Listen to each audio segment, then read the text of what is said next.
नमस्कार प्यारे साथियों, मैं निशान अन क्लासेस के यूट्यूब चैनल पे आप सभी साथियों का स्वागत करता हूं। जैसा कि आप सभी को पता है, यूट्यूब चैनल के ऊपर हमारी भारत के भूगोल की जो सीरीज है उसको हम कंटिन्यू कर रहे थे, जिसके अंदर मैंने आपको दो टॉपिक कवर करवा दिए थे। कौन कौन से थे वो दोनों टॉपिक थे। एक तो था हिमालय और दूसरा था उत्तर भारत के मैदान।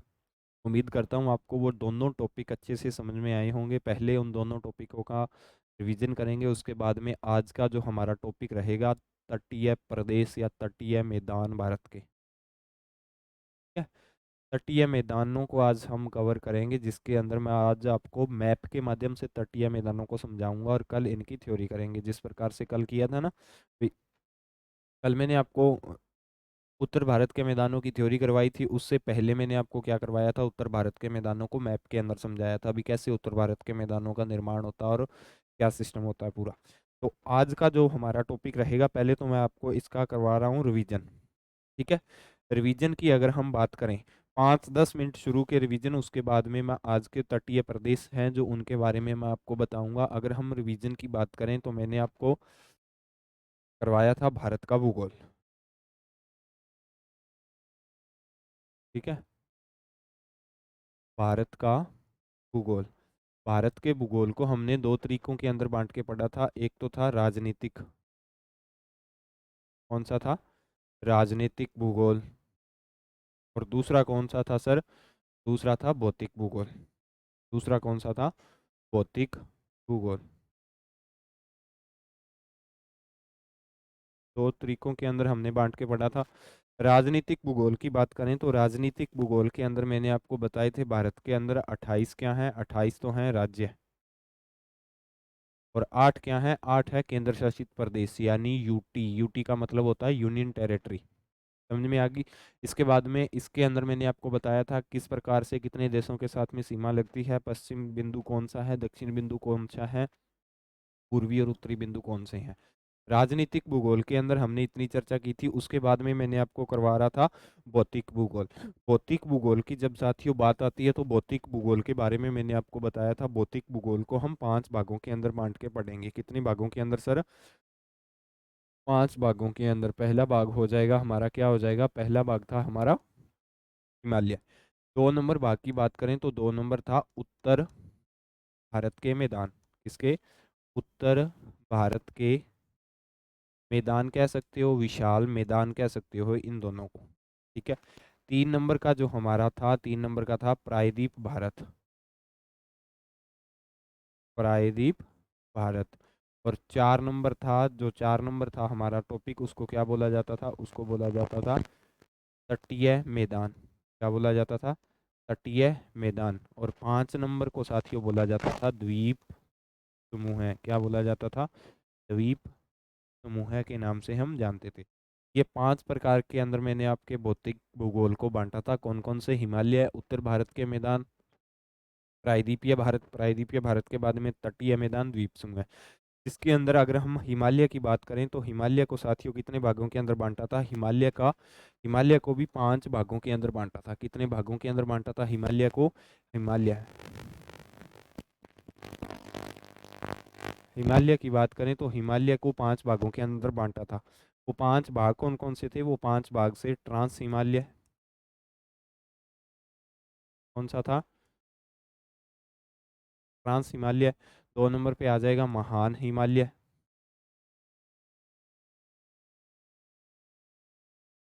3 नंबर आ जाएगा मध्य हिमालय। कौन सा आ जाएगा साथियों, मध्य हिमालय। 4 नंबर आ जाएगा शिवालिक हिमालय। ज्योग्राफी ऐसे याद होनी चाहिए आपको, जैसे मैं आपको करवा रहा हूँ ना कंटिन्यू, आपको ऐसे याद होनी चाहिए। देखो, रिवीजन का ये मतलब होता है भी आपको जो पहले का पढ़ा हुआ है ना वो आपको याद रहे, इसलिए रिवीजन करवाया जाता है, ताकि आपके जो पहले आपको पढ़ाया है या वो उतना याद रहे। ऐसा नहीं है भी आप आगे ही आगे बढ़ते जा रहे हो और जो पीछे पढ़ा था उसका पता ही नहीं है 1 मंथ के बाद में वो कहाँ चला गया। इसीलिए आपको कंटिन्यू जब आप रिवीजन करोगे तो पुरानी चीज़ें याद रहने लग जाएंगी, और जब तक पुरानी चीज़ें याद रहेंगी तभी फायदा है पढ़ने का। आगे वो कहते होते हैं ना कि कम पढ़ो, लेकिन किसी भी एग्जाम के अंदर अगर 100% सिलेबस आता है ना तो उसमें से 100 में से आप 60% सिलेबस को ऐसे कवर कर लो भी 60% में से अगर एग्जाम आया तो इसमें से कोई भी क्वेश्चन गलत नहीं होगा। ठीक है, इसमें से कोई भी क्वेश्चन गलत नहीं होगा। इस प्रकार से आपको तैयारी करनी होती है। पूरा 100 का 100 कवर करके जाएंगे तो 100 का 100 कवर करके जाएंगे तो नौकरी लगने के चांस बिल्कुल ही नहीं रहेंगे। 60% अगर अच्छे से तैयार कर लिया, 60 या 70% तैयार कर लिया, तो हो सकता है लक काम कर जाए। 50%, 60% चांस रहेंगे जॉब लगने के या एग्जाम क्लियर होने के। ठीक है, तो इसीलिए कभी भी सारा पढ़ने की कोशिश मत करो। जितना पढ़ा हुआ है उतना ही ढंग से पढ़ना है बस। ठीक है, जो टॉपिक एक बार कवर कर लिया वो ऐसे समझो भी वो दिमाग के अंदर छप गया। इस प्रकार से तैयारी करनी होती है। ऐसा नहीं है भी आगे आगे भागते चले गए और पूरा का पूरा पढ़ लिया, पुराना क्या पढ़ा था, 10 दिन पहले क्या पढ़ा था उसका पता ही नहीं है। इस प्रकार से तैयारी नहीं होती। जो पढ़ रहे हो कंटिन्यू उसका रिवीजन करना चाहिए। ठीक है, तैयारी करने का बेस्ट तरीका होता है जो पढ़ रहे हो कंटिन्यू आपके पास उसका रिवीजन होना चाहिए। अगर रिवीजन होगा तभी आपको पहले पढ़ी हुई चीज़ें याद रहेंगी। हम आज से तैयारी शुरू करते हैं, 6 मंथ के बाद में एग्जाम होता है, तो जो लास्ट मंथ के अंदर तैयारी करते हैं ना वही चीज़ें याद रहती हैं। जो पहले मंथ के अंदर तैयारी की थी वो बिल्कुल ही नहीं याद रहती, तो इसलिए मेरिट लिस्ट से बाहर हो जाते हैं। सबसे बड़ा रीज़न है। कंटिन्यू आप रिवीजन करोगे तो हमेशा सफलता प्राप्त होगी। ठीक है, इसके बाद में ट्रांस हिमालय। ट्रांस हिमालय को मैंने आपको जब करवाया था तो ट्रांस हिमालय को 4 भागों के अंदर बांटा था। कौन कौन से थे? एक नंबर तो था काराकोरम। कौन सा था साथियों? काराकोरम। 2 नंबर था जास्कर। 3 नंबर कौन सा था? 3 नंबर था लद्दाख। 4 नंबर कौन सा था? 4 नंबर था कैलाश। ये 4 हिमालय थे। कौन कौन से थे? ये सारा का सारा पार्ट किसका है? ये सारा का सारा पार्ट ट्रांस हिमालय का। ट्रांस हिमालय के बाद में मध्य हिमालय किया था, महान हिमालय किया था, शिवालिक किया था, पूर्वांचल किया था। इन सब के अंदर कोई दिक्कत नहीं होनी चाहिए। पूर्वांचल के अंदर भी एक तो था पतकई बम। पतकई बम के नाम से जाना जाता था। कहाँ पे जाना जाता था पतकई बम के नाम से? अरुणाचल प्रदेश के अंदर जो पूर्वांचल हिमालय की पहाड़ियां हैं उनको पतकई बम के नाम से जाना जाता था। फिर आ जाता है नागा हिल्स। क्या आ जाता है साथियों? नागा हिल्स। नागा हिल्स के बाद में मणिपुर हिल्स। क्या आ जाएगा साथियों? मणिपुर हिल्स आ जाएगा। मणिपुर हिल्स के बाद में क्या आ जाएगा? मिजो हिल्स आ जाएगा साथियों। क्या आ जाएगा? मिजो हिल्स आ जाएगा। तो ये था आपका पूरा का पूरा हिमालय। जिस प्रकार से मैंने आपको करवाया है उम्मीद करता हूँ आपको इसी प्रकार से याद होगा। 2 नंबर की अगर हम बात करें तो 2 नंबर मैंने आपको क्या करवाया था? 2 नंबर मैंने आपको करवाया था उत्तर भारत के मैदान। किसके? उत्तर भारत के मैदान। उत्तर भारत के मैदानों का निर्माण कैसे होता है? जब कोई भी नदी हिमालय से निकलती है और बंगाल की खाड़ी में जाती है तो नदी को 3 भागों के अंदर बांटा जाता है, यानी यंग स्टेज, मिडिल स्टेज और ओल्ड स्टेज। जब यंग स्टेज होती है तो नदी वी टाइप की घाटी का निर्माण करती है। जब नदी पहाड़ से नीचे जमीन पे उतरती है तो अपने साथ में बहुत सारे कंकर पत्थर चट्टानें लेके आती है। जहाँ पे बड़े कंकर छोड़ेगी उसको क्या बोला जाता है? उसको भाबर बोला जाता है। जहाँ पे छोटे कंकर छोड़ेगी उसको तराई बोला जाता है। फिर उससे आगे खादर आ जाएगा। फिर उससे आगे क्या आ जाएगा? बांगड़ा आ जाएगा। ये 4 चीजें मैंने आपको करवाई थी। तो उत्तर भारत के मैदानों का निर्माण कैसे होता है इसके अंदर आपको कोई दिक्कत नहीं होनी चाहिए। उम्मीद करता हूँ आपको ये सारी की सारी चीजें याद होगी। ठीक है, उत्तर भारत के मैदानों के निर्माण को अगर हम कवर करें तो 1 नंबर पे क्या आ जाएगा? 1 नंबर पे आ जाएगा भाबर। भाबर के बाद में क्या आ जाएगी? भाबर के बाद में आ जाएगी तराई। 1 नंबर पे भाबर, 2 नंबर पे तराई, 3 नंबर पे क्या आ जाएगा? 3 नंबर पे आ जाएगा बांगर। 4 नंबर पे क्या आ जाएगा साथियों? 4 नंबर पे आ जाएगा खादर। ये 4 प्रकार थे उत्तर भारत के मैदानों के, और 4 प्रकार से उत्तर भारत के मैदानों का निर्माण होता है। इनका आकार बड़ा बड़ा होगा, इनका आकार बिल्कुल छोटा छोटा होगा, यानी उससे थोड़ा छोटा होगा इनका आकार। ठीक है, इसका आकार बिल्कुल छोटा छोटा होगा, और इनका आकार बिल्कुल बारीक बारीक होगा। ये 4 प्रकार से ही उत्तर भारत के मैदानों का निर्माण होता है। और बांगर होता है, इसको क्या बोला जाता है? इसको पुरानी जलोढ़ के नाम से भी जाना जाता है। और खादर होता है, खादर को क्या बोला जाता है? इसको नई जलोढ़ के नाम से जाना जाता है। नई जलोढ़ के नाम से, नई जलोढ़ के नाम से जाना जाता है। ठीक है, यहाँ ये उपयोगी नहीं होती कृषि के लिए। उपयोगी नहीं, ये भी उपयोगी नहीं। क्यों नहीं? क्योंकि इसके अंदर बजरी की मात्रा ज़्यादा होगी। तो जहाँ पे बजरी की मात्रा ज़्यादा होगी, सामान्यतः खेतों के अंदर देखा जाता है जहाँ पे कलर सोरा, सोरा बोलते हैं ना, सोरे वाली जमीन के अंदर क्या नहीं होता? कोई भी फसल नहीं होती। तो उसी प्रकार से ना तो बाबर के क्षेत्र के अंदर कोई फसल होगी, ना तराई के क्षेत्र के अंदर। पांगड़ के क्षेत्र के अंदर ये मिट्टी रेतीली होती है, थोड़ी बहुत कृषि हो जाती है, कुछ मेन किस्में जैसे बाजरा वगैरह हुआ, ठीक है। और खादर मिट्टी उपयोगी होती है कृषि के लिए। चार प्रकार से मैंने आपको समझाया था, चार प्रकार से आप इनको बांट के पढ़ सकते हो, ठीक है। अगर हम क्षेत्रफल के आधार पे इनकी बात करें, पांगड़ क्षेत्र की इसकी उत्तरी भारत के मैदानों की क्षेत्रफल के आधार पे बात करें तो इनको भी कई राज्यों के अंदर बांटा जाता है। एक नंबर जैसे पंजाब हरियाणा का, पंजाब हरियाणा मैंने आपको बता दिया था, पंजाब हरियाणा का लोकेशन से समझा दिया था। 2 नंबर पे राजस्थान के विशाल मैदान, राजस्थान के विशाल मैदान।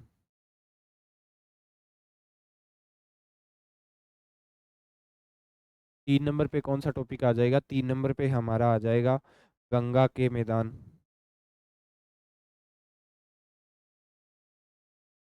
गंगा के मैदान। और 4 नंबर पे जो हमारा टॉपिक आ जाएगा ब्रह्मपुत्र नदी के मैदान, ब्रह्मपुत्र नदी के मैदान। इन चार प्रकारों के अंदर क्षेत्रफल के आधार पे उत्तर भारत के मैदानों को बांटा जाता है। राजस्थान के मैदानों को, जो अरावली पर्वतमाला है, वो दो प्रकार के, एक तो पूर्वी मैदान हो जाएगा और एक पश्चिमी मैदान हो जाएगा, ठीक है।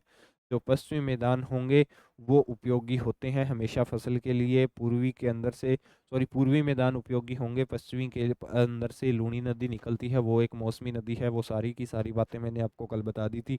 पंजाब हरियाणा के मैदान अच्छे फैले हुए हैं, 5 नदियां रावी, व्यास, चेनाब, सतलुज, ये सारी की सारी मैंने आपको कल बता दिया था। गंगा के मैदान मैंने आपको बता दिया था, उत्तर प्रदेश, बिहार, पश्चिम बंगाल इनके अंदर है। ये ब्रह्मपुत्र नदी मैदान बनाती है असम के अंदर। ये सारी की सारी बातें मैंने आपको समझा दी थी। तो उम्मीद करता हूँ यहाँ तक जो भूगोल कवर किया है वो आपको अच्छे से याद होगा, ठीक है। 3 टॉपिक, 2 टॉपिक आपको करवा दिए, हिमालय करवा दिया, हिमालय के बाद में मैंने आपको करवा दिया उत्तर भारत के मैदान, क्या कुछ होता है सिस्टम, वो सारा का सारा अच्छे से समझा दिया। आज हमारी जो बारी है, आज हम पढ़ेंगे तटीय मैदान। अभी तटीय मैदान क्यों पढ़ेंगे गुरुदेव? तटीय मैदान से पहले तो एक और टॉपिक आ रहा है, कौन सा आ रहा है? तटीय मैदान से पहले तो एक टॉपिक आ रहा है प्रायद्वीप भारत। तो प्रायद्वीप भारत को एक बार पेंडिंग रखा जाता है, मैं आपको पहले तटीय मैदान करवाऊंगा, उसके बाद में द्वीप समूह करवाऊंगा, फिर पहुंचेंगे हम 3 नंबर पे प्रायद्वीप भारत के ऊपर, ठीक है। यहाँ तक किसी को कोई दिक्कत नहीं होनी चाहिए, उम्मीद करता हूँ। आइए चलिए शुरुआत करते हैं हम तटीय मैदानों की। अभी तटीय मैदान कहते किसे हैं? सबसे पहले तो आपको ये पता होना चाहिए, भारत के क्षेत्र का, भारत के मैप का वह जगह जो किसी न किसी समुद्र से लगती हो, उसको क्या बोला जाता है? उसको तटीय मैदान के नाम से जाना जाता है। उदाहरण के लिए भारत की तटीय सीमा की अगर हम बात करें तो भारत की तटीय सीमा यहाँ से शुरू होती है, देखो ये गुजरात के कच्छ के रण से शुरू होकर ये जाती है यहाँ तक, ठीक है। यहाँ पे एक नदी निकलती है, महानदी। कहाँ से निकलती है? जब भारत की नदियाँ करवाऊंगा तो वो सारा का सारा डिटेल। इससे पहले एक निकलती है कृष्णा नदी, कृष्णा नदी, ठीक है। जब भारत की नदियां करवाऊंगा ना तो कहाँ पे निकलती है, कहाँ पे जाती है, इन सब के बारे में डिटेल डिस्कशंस करूंगा मैं आपके साथ में, ठीक है। आपको समझ में आ गया? गुजरात से लेके, यहाँ से लेके और यहाँ तक, ठीक है, यहाँ तक फैले हुए हैं, क्या फैले हुए हैं? कृष्णा नदी के तक फैले हुए हैं, भारत का तटीय मैदान फैला हुआ है। तटीय मैदान की अगर हम बात करें तो तटीय मैदानों को 2 भागों के अंदर बांटा गया है। कितने भागों के अंदर? एक तो 2 भागों के अंदर बांटा गया है तटीय मैदानों को। एक तो हो जाएगा साथियों पश्चिमी मैदान, समझ लेना, आज कल मैं आपको इनकी थ्योरी करवाऊंगा, पश्चिमी मैदान। और दूसरा कौन सा हो जाएगा? दूसरा हो जाएगा साथियों पूर्वी मैदान। एक हो जाएगा पश्चिमी मैदान और दूसरा कौन सा हो जाएगा? दूसरा हो जाएगा पूर्वी मैदान। पश्चिमी मैदान की अगर हम बात करें तो भारत के राज्यों की वह सीमा जो पश्चिम की ओर लगती है, पश्चिम की ओर से समुद्र को लगती है, उसको भारत के पश्चिमी तटीय मैदान कहा जाएगा। पूर्वी तटीय मैदान वह होंगे जो भारत के पूर्वी राज्यों के अंडर या पूर्वी राज्यों के नीचे की जो सीमा है वो किसको लगती है? वो समुद्र से लगती है, उसको पूर्वी तटीय मैदान के नाम से जाना जाएगा। समझ में आ गई ना बात? ठीक है।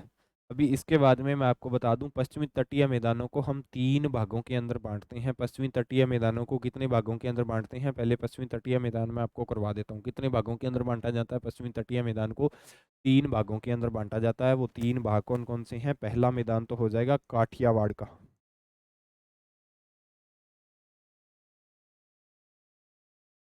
इसका हो जाएगा काठियावाड़ का मैदान। किसका हो जाएगा साथियों? काठियावाड़ तट। काठियावाड़ तट कहाँ से कहाँ तक फैला हुआ है? तो मैं आपको बता दूं, ये फैला हुआ है गुजरात के कच्छ के रण से। कच्छ के रण से शुरू होता है और खत्म कहाँ पे होता है? दमन एंड द्वीप तक। दमन व द्वीप। दमन व द्वीप गुजरात के अंदर थे ना, आजकल तो ये यूनियन टेरिटरी है। दमन एम द्वीप तक फैला हुआ है पहला तट भारत का, जिसको क्या बोला जाता है? जिसको बोला जाता है काठियावाड़ तट बोला जाता है। समझ में आ गई बात? 2 नंबर पे जो हम बात करेंगे, 2 नंबर की अगर हम बात करें तो 2 नंबर पे हो जाएगा साथियों कोंकण तट। क्या हो जाएंगे? कोंकण तट हो जाएंगे साथियों। कोंकण तट की अगर हम बात करें, ये शुरू कहाँ से होते हैं? ये शुरू होते हैं दमन एंड द्वीप से। दमन एंड द्वीप यहाँ पे खत्म हुआ था ना, उसी से जस्ट आगे कौन सा हो जाएगा? कोंकण तट शुरू हो जाएगा। कोंकण तट दमन द्वीप से शुरू होके खत्म कहाँ पे होगा सर? खत्म होगा न्यू मैंगलोर तक। कहाँ पे खत्म होगा साथियों? न्यू मैंगलोर तक खत्म होगा। कहाँ पे खत्म होगा साथियों? न्यू मैंगलोर तक। दूसरा है कोंकण तट। अगर हम 3 नंबर की बात करें तो तीसरा हमारे पास में कौन सा होगा साथियों? 3 नंबर की अगर हम बात करते हैं तो तीसरा होगा मालाबार का तट।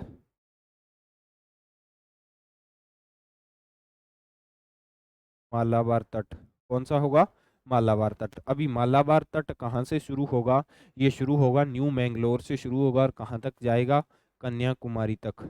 कन्याकुमारी नहीं, कन्याकुमारी। न्यू मैंगलोर से शुरू होगा और जाएगा कहाँ पर?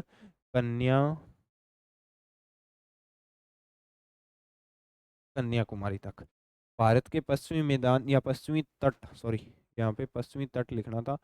पश्चिमी तट की बात करें तो पश्चिमी तट को 3 भागों के अंदर बांटा जाता है। काठियावाड़ का तट, इसके बाद में कौन सा आ जाएगा? इसके बाद में आ जाएगा कोंकण तट, मालाबार तट। अब ये है कहाँ कहाँ पे, मैं आपको भारत के मैप के अंदर इनकी लोकेशंस बता देता हूँ। ठीक है। पहला जो हमारा शुरू होगा यहाँ से शुरू होगा। ये जो जगह है इसको क्या बोला जाता है? इस जगह को बोला जाता है साथियों, इस जगह को क्या बोला जाता है? इसको बोला जाता है कच्छ के मैदान।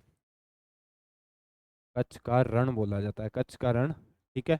यहाँ से शुरू होगा और यहाँ पे खत्म होगा, इसको क्या बोला जाता है? इसको दमन व द्वीप, या दमन और द्वीप, अभी तो एक ही कर दिया ना।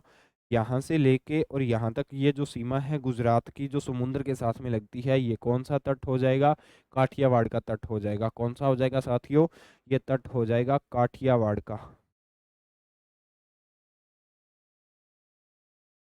कौन सा हो जाएगा? काठियावाड़ का तट।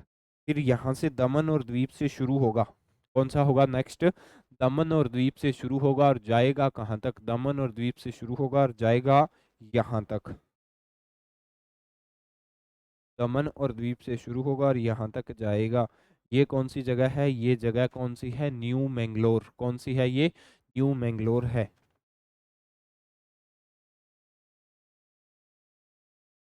न्यू मैंगलोर तक जाएगा तो इस पूरी की पूरी इस जगह को क्या, कौन सा तट इसको बोला जाएगा? कोंकण तट। इस नाम से जाना जाएगा, कोंकण तट के नाम से इसको जाना जाता है। कहाँ से शुरू होता है? दमन और द्वीप से लेके न्यू मैंगलोर तक जाता है, 2 नंबर का।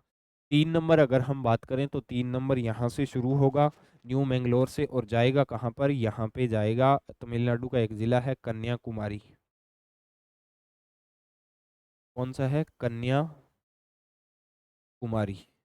कन्याकुमारी के अंदर जाके एक जगह है, यहाँ पे ये खत्म हो जाएगा तो इसको क्या बोला जाएगा? इसको बोला जाएगा साथियों मालाबार तट। कौन सा बोला जाएगा इसको? मालाबार तट। मालाबार तट के नाम से इसको जाना जाता है। तो भारत के पश्चिम के अंदर 3 तट हैं, कौन कौन से? काठियावाड़ का तट, कोंकण तट और मालाबार का तट। काठियावाड़ का तट शुरू होता है कच्छ के रण से, शुरू होता है दमन और द्वीप तक फैला हुआ है काठियावाड़ का। कल इनकी लंबाई चौड़ाई कितनी है, किसके साथ में सीमा लगती है, सब कुछ बता दूंगा थ्योरी के अंदर में।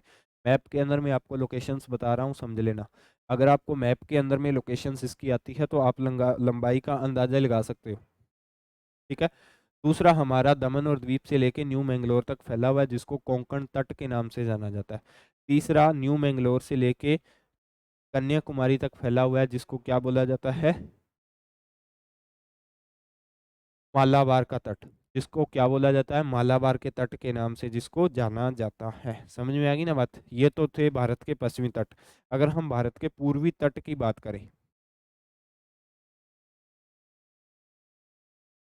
भारत के पूर्वी तट की बात करें तो पूर्वी तट की बात करें साथियों, तो पूर्वी तट कितने हैं? पूर्वी तटों को हम बांटते हैं दो भागों में। कितने भागों के अंदर बांटते हैं पूर्वी तट को? दो भागों में। एक तो जाएगा कन्याकुमारी से लेके,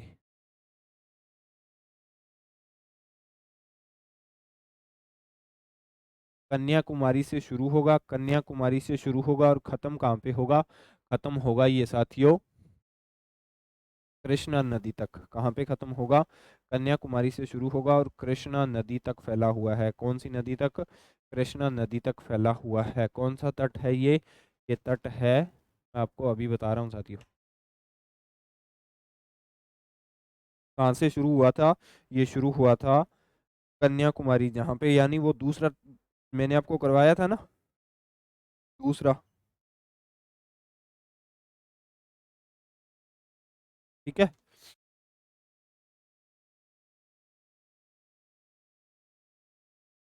इसको किस नाम से जाना जाएगा? इसको जाना जाएगा कोरोमंडल।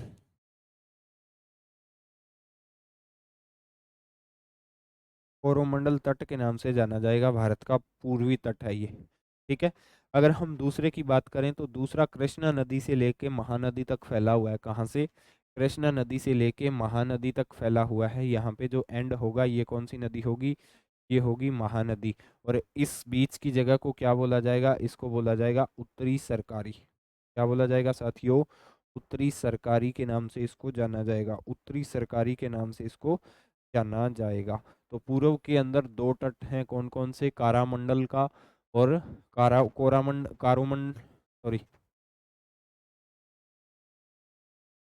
कारामंडल का तट, और दूसरा कौन सा है? उत्तरी सरकारी। दो तट हैं पूर्वी, अगर हम पूर्व की बात करें तो। ठीक है। अब इनको मैप के अंदर मैं आपको बता दूं, मैप के अंदर ये कहाँ से शुरू होते हैं।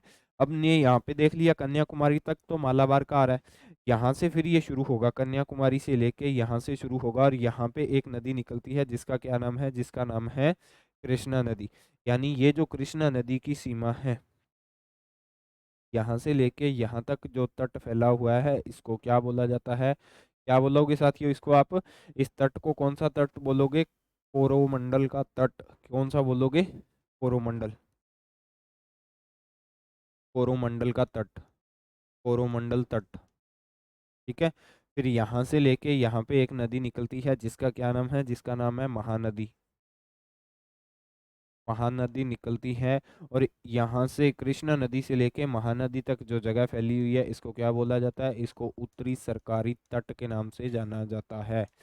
उत्तरी सरकारी तट के नाम से जाना जाता है। तो भारत के मुख्य जो तट हैं कितने हैं? 5 हैं। कौन कौन से और कहाँ कहाँ पे हैं? आपको इसकी मैप के अंदर लोकेशंस बता दी मैंने। कल मैं आपको इनकी थ्योरी बताऊंगा। ठीक है। कहाँ से लेके? कच्छ के रण से लेके और महानदी तक पूरी की पूरी बाउंड्री है, वो सारी की सारी किसकी आ जाएगी? वो सारी की सारी सर भारत के तटीय मैदानों की आ जाएगी। ठीक है। कच्छ के रण से लेके दमन द्वीप तक एक फैला हुआ है काठियावाड़ का तट। दमन द्वीप से लेके न्यू मैंगलोर तक कोंकण तट। न्यू मैंगलोर से लेके कन्याकुमारी तक मालाबार का तट। कन्याकुमारी से लेके और कृष्णा नदी तक कौन सा फैला हुआ है? ये फैला हुआ है सर कोरोमंडल का तट। और कृष्णा नदी से लेके महानदी तक कौन सा फैला हुआ है साथियों? ये फैला हुआ है उत्तरी सरकारी तट। तो मेन कितने हो गए? मेन हो गए सर 5। कितने हो गए? मेन हो गए सर 5। अभी पांचों के पांचों को मैं आपको एक बार लिखा दूं के बाद में। ठीक है। पहला, पहले की अगर हम बात करें तो साथियों पहला कौन सा हो जाएगा? काठियावाड़। कौन सा हो जाएगा? काठियावाड़। अभी मैं सारों को इकट्ठा ही लिखा रहा हूँ। काठियावाड़ तट। दूसरे की बात करें, दूसरा हो जाएगा कोंकण तट। कौन सा हो जाएगा साथियों? कोंकण तट। तीसरे की बात करें तो तीसरा हो जाएगा, तीसरा कौन सा होगा? तीसरा होगा मालाबार तट।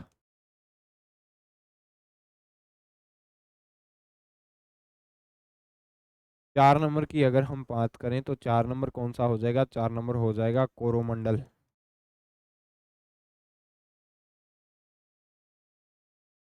कोरोमंडल का तट।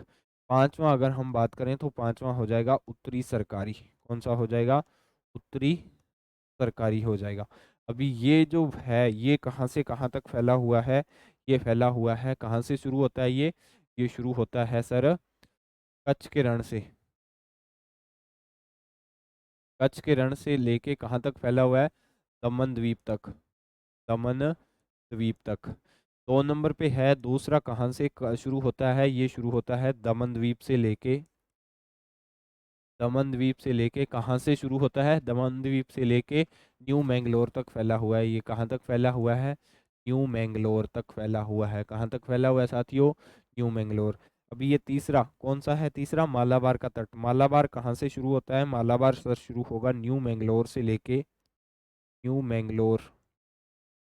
न्यू मैंगलोर से लेके कहाँ तक? कन्याकुमारी। तमिलनाडु का एक जिला है। उसके बाद में ये तो हो गए पश्चिमी तट। पूर्वी तट की अगर हम बात करें तो कोरोमंडल का तट आ जाएगा। ये कहाँ से शुरू होता है? ये शुरू होता है कन्याकुमारी से शुरू होता है सर। और फैला कहाँ तक हुआ है? ये फैला हुआ है महानदी तक। अभी महानदी किस राज्य के अंदर है? आप मेरे को कमेंट के अंदर इसका जवाब दोगे। महानदी तक। और ये उत्तरी सरकारी है, ये कहाँ से शुरू होता है? ये शुरू होता है सर महानदी से शुरू होता है। और फैला कहाँ पे हुआ है? फैला हुआ है सर ये, सॉरी,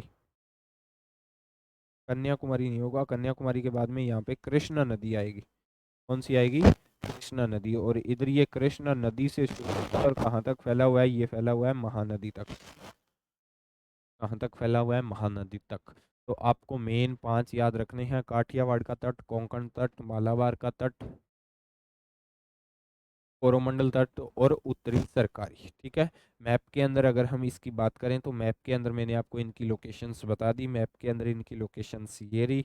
अगर आपको फिर भी कोई दिक्कत होती है तो आप कमेंट बॉक्स के अंदर मेरे को बता सकते हो।